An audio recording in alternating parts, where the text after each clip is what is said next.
जब तक ये दो गुण पैदा नहीं हो जाते सच्ची पूजा नहीं बनती।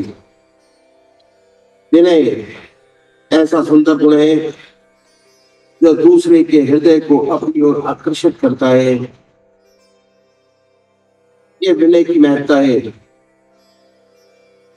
गीता में भगवान श्री कृष्ण ने बहुत सुंदर बात कही है कि अगर आप ब्रह्म ज्ञान चाहते हैं, आप ऐसे व्यक्ति के पास जाएं जिन्हें ज्ञान उपलब्ध है, जो ब्रह्म ज्ञानी है।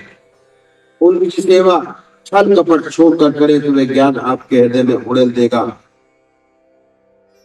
ये ज्ञान हृदय का ज्ञान है, किताबों का ज्ञान नहीं। अगर किताबी ज्ञान होता तो भगवान श्री कृष्ण ने कहा होता कि गीता पढ़ लो, ब्रह्म ज्ञानी हो जाओगे। ये हृदय का ज्ञान है, हृदय से आता है। संतों का हृदय निरंतर भगवान की याद में लगा रहता है। संत की यही परिभाषा है। संत वो है जिसका हृदय निरंतर परमात्मा की याद में डूबा रहता है। चलते फिरते, खाते पीते, सोते जागते निरंतर ईश्वर की याद रहे। और अगर आप चाहते हैं कि आपके हृदय में वही प्रेम जागृत हो जाए परमात्मा के प्रति, आपका हृदय निरंतर ईश्वर की याद में डूबा रहे, तो ऐसे आपको ऐसे संत के हृदय को अपनी ओर खींचना होगा। जब उसकी प्रेम दृष्टि ऐसे सुपात हृदय पर पड़ेगी तो वह हृदय भी प्रेम से भर जाएगा। उस हृदय में भी प्रभु की निरंतर याद जारी हो जाएगी।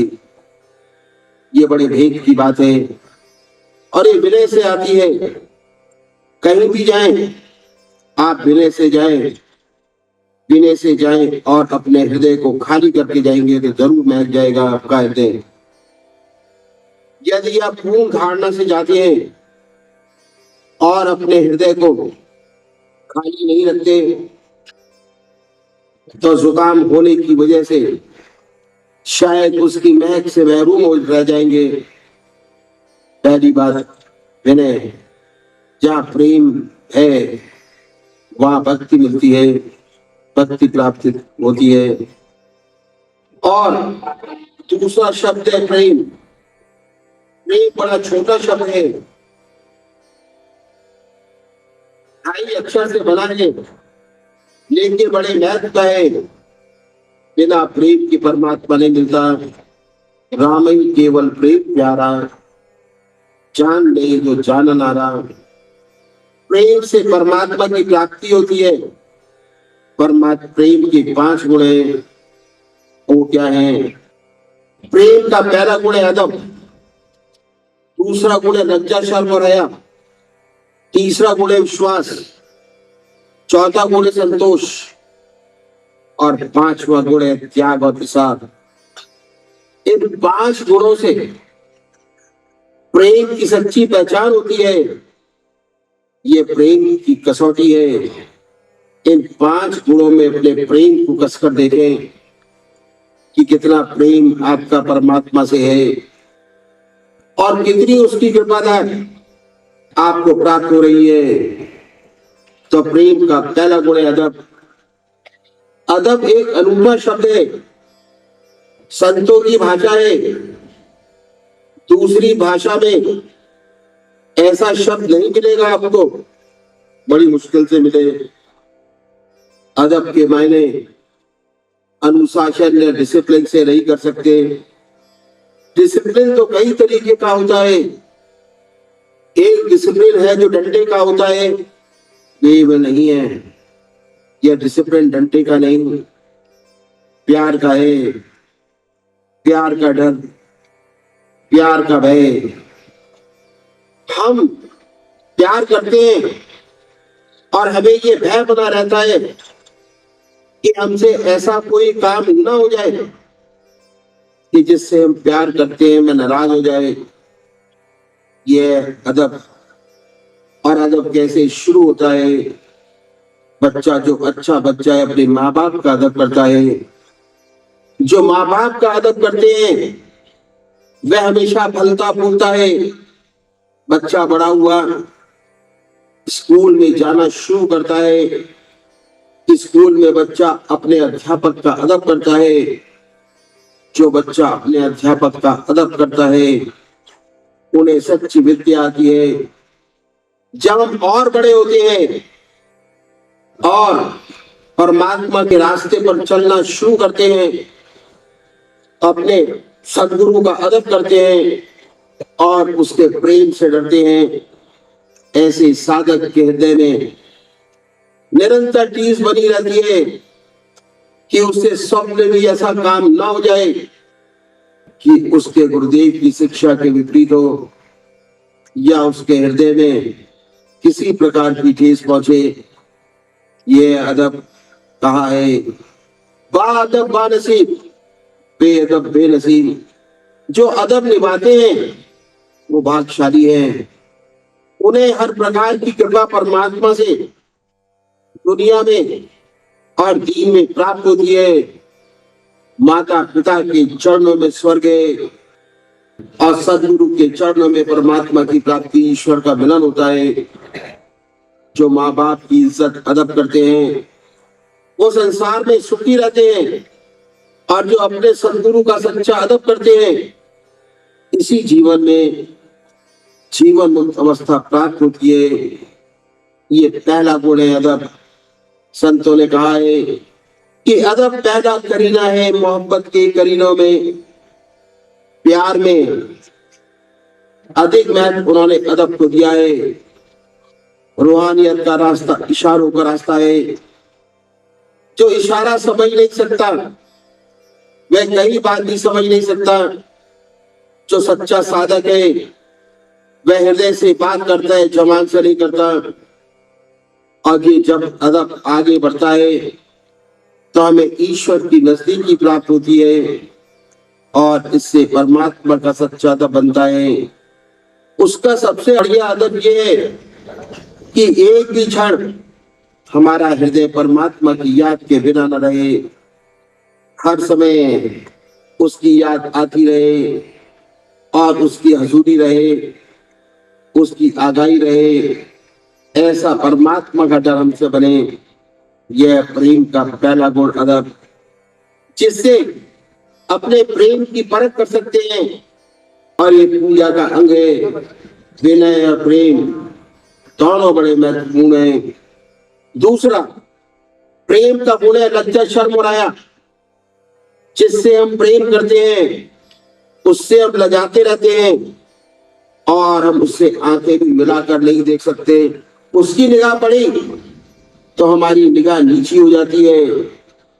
जिससे हमें मोहब्बत है, जिससे सच्चा प्यार है, उसको हम छिप छिप कर देखते हैं। आंखों से आंखें मिलाकर नहीं देखते, आंख से आंख नहीं मिलाते, छिप छिप कर निहारते रहते हैं।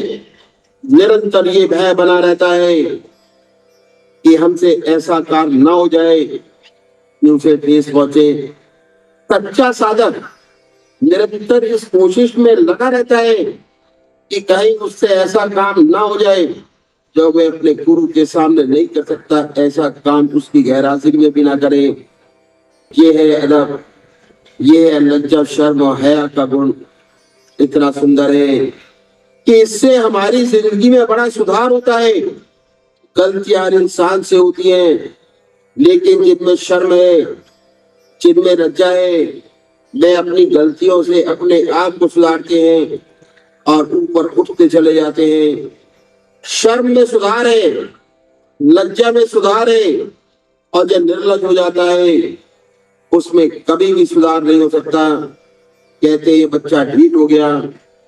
ढीठ के मायने कि उसमें लज्जा को छोड़ दिया, सुधार की कोई गुंजाइश नहीं, सुधार नहीं हो सकता। हमारी जिंदगी बड़ी पवित्र बनती है, सुंदर बनती है। मुझे एक संत का किस्सा याद आ गया। एक मुसलमान संत थे, उनका लड़का शराब पीने लगा और उनको ये पता चल गया कि हमारा लड़का शराब पीता है। लेकिन संत लोग जब तक कुछ नहीं कहते, जब तक अवसर नहीं आता, देखते रहते हैं। एक दिन उनके पड़ोसी ने कहा, शिकायत की कि आप तो इतने मुझे महात्मा हैं, आपका लड़का शराब पीता है। लड़का घर में ही था, जानते थे कि यहाँ पीता है, मालूम था लड़का घर में ही है। महात्मा जी ने कहा कि ऐसा हो ही नहीं सकता कि मेरा लड़का और शराब, असंभव, आपको किसी ने गलत बता दिया होगा। उन्होंने फिर कहा कि ऐसा हो ही नहीं सकता कि मेरा लड़का और शराब। लड़का सब सुन रहा था। फिर उन्होंने कहा कि मैं आपको दिखाऊंगा। तो उन्होंने कहा कि हाँ दिखाइएगा, मेरा लड़का शराब कभी हो ही नहीं सकता। उस लड़के पे बड़ा सुंदर असर हुआ कि मेरे पिता को मेरे ऊपर इतना विश्वास और मैं ऐसा नीच काम करूं।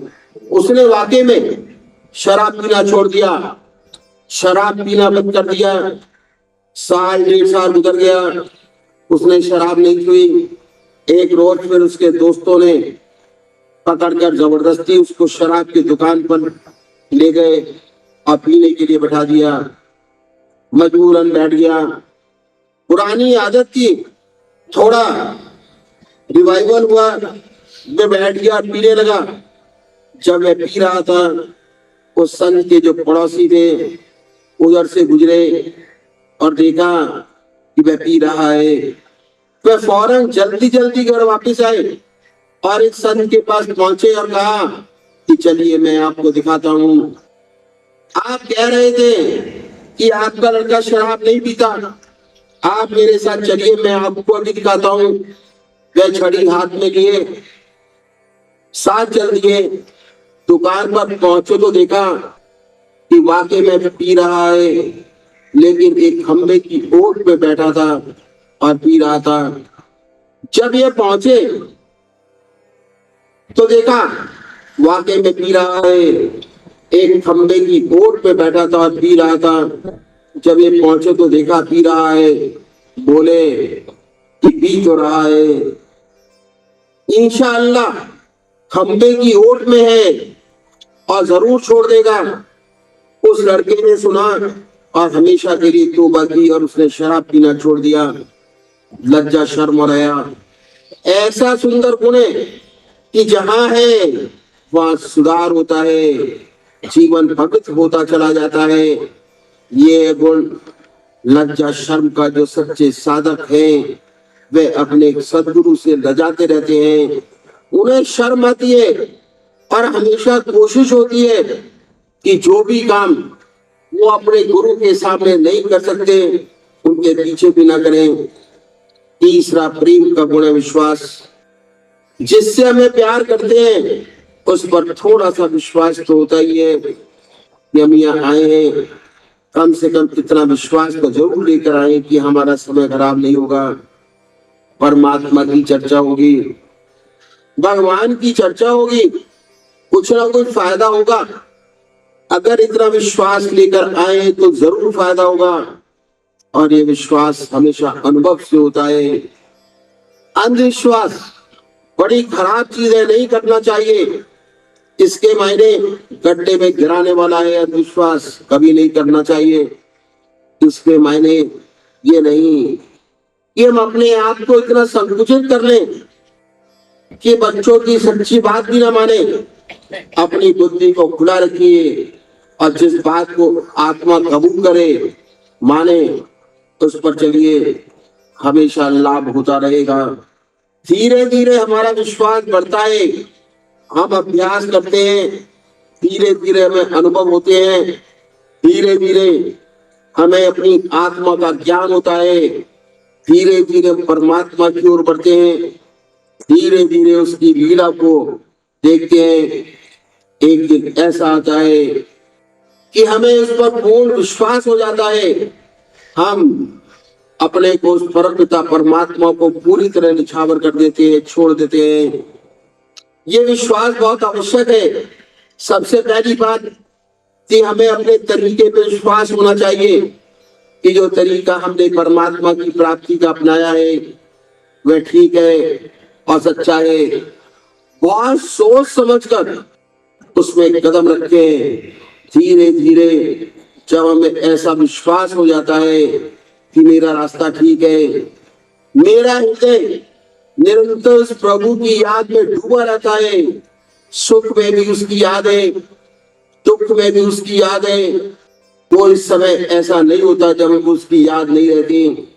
ऐसी सुंदर हालत जब बन जाती है, हमें विश्वास हो जाता है कि यदि ईश्वर चाहेगा अंत समय भी उसकी याद नहीं छूटेगी। चिंतन और यह विश्वास ही है जो पार लगाता है। जब मौत का धक्का आता है, बड़ी बड़ी तपस्याएं धरी की धरी रह जाती हैं, शरीर कमजोर हो जाता है, मन कमजोर हो जाता है, ऐसा विश्वास, ऐसा आत्मिक अनुभव जो जिंदगी में हो जाते हैं, उनसे विश्वास पूर्ण हो जाता है, दृढ़ हो जाता है और वो अंत समय में काम आता है। इसकी बड़ी महत्ता है विश्वास की। लेकिन याद रखिए, अंधविश्वास कभी नहीं करना चाहिए। हमेशा सोच समझ कर विश्वास करें, अनुभव के साथ विश्वास करें, बराबर लाभ होता रहेगा।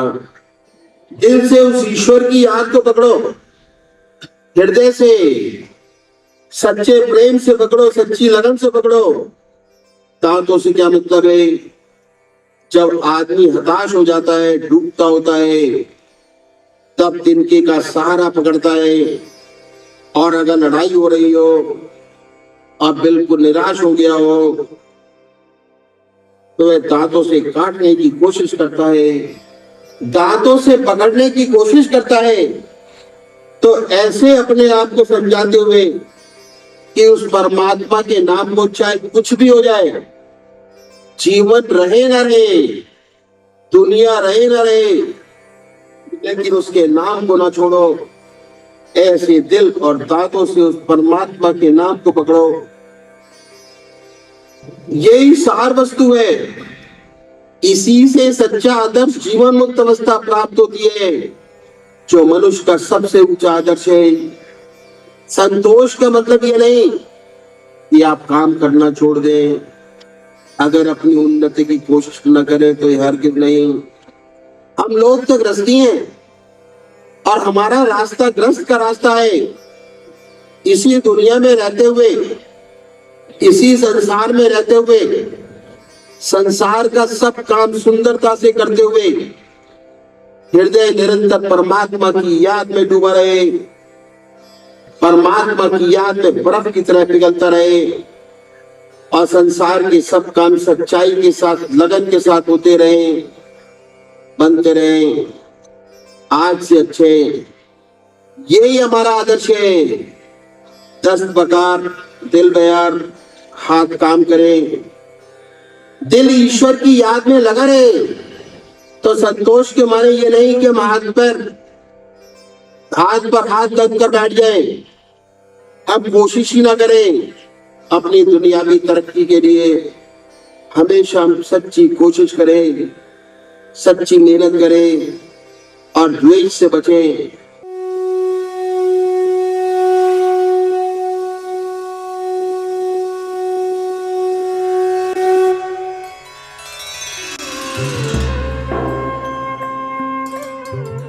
ध्यान योग के कार्यक्रम आनंद योग से निशुल्क